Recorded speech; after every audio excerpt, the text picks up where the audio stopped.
You know, I guess one person can make a difference. Enough said.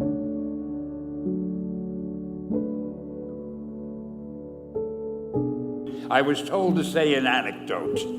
Anecdotes are easy. So I thought to myself, what kind of anecdote can I tell these people who really have more important things to do? And I figured I'm going to tell you how Spider-Man came into being. It's a true story, although sometimes it's hard even for me to believe it. But we had already done the Fantastic Four and I think maybe the X-Men. I can't remember the order, but my publisher came to me and he said, Stan, I want you to come up with another superhero. So I said, okay, went home, and when my publisher said do something, I'd better do it because I wanted to keep my job.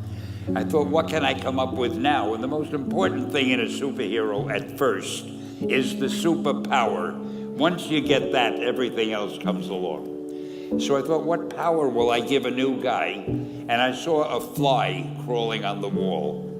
And I said, hey, if I could get a superhero that could stick to walls and crawl on them, man, that would be cool. And no, I'm lying to you. I don't think the word cool was in use then. I probably said it'll be groovy. I'll never lie to you. So I thought that was good. Now I needed a name. So I said, well, let's see, Fly Man, Mosquito Man. I got down to Spider-Man.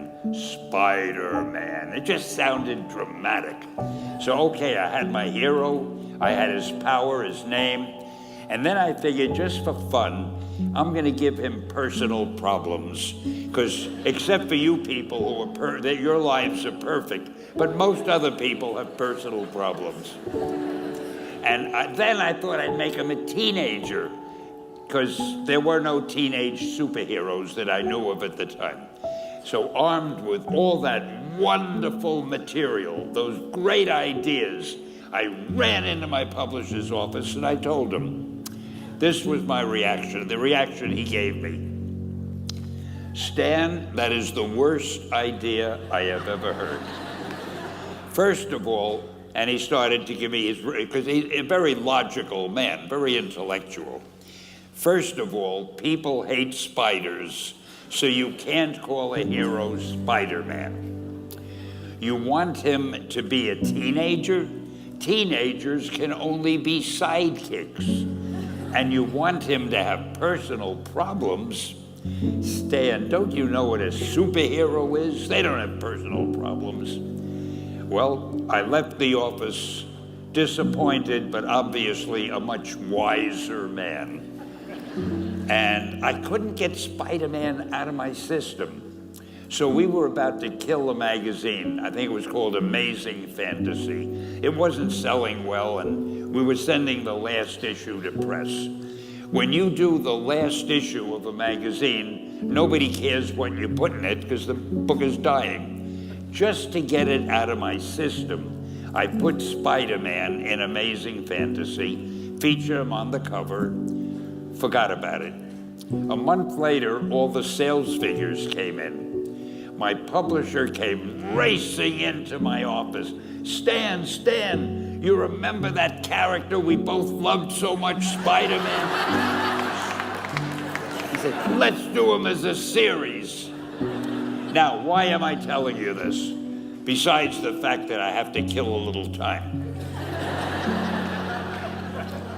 If you have an idea that you genuinely think is good, don't let some idiot talk you out of it.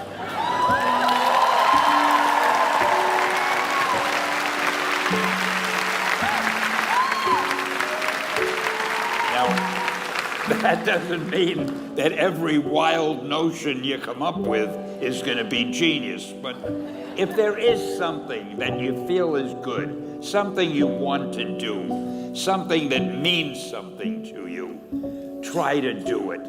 Because I think you can only do your best work if you're doing what you want to do, and if you're doing it the way you think it should be done, and if you can take pride in it after you've done it, no matter what it is, if you can look at it and say, I did that, and I think it's pretty damn good, that's a great feeling. I'm Stan Lee.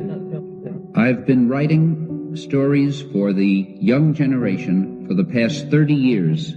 During this time, I think I've learned a lot about what young people think. More importantly, I think I've learned a lot about what young people are. We're going to try to present a voice that somebody will listen to. The voice is needed. We hope it will be ours.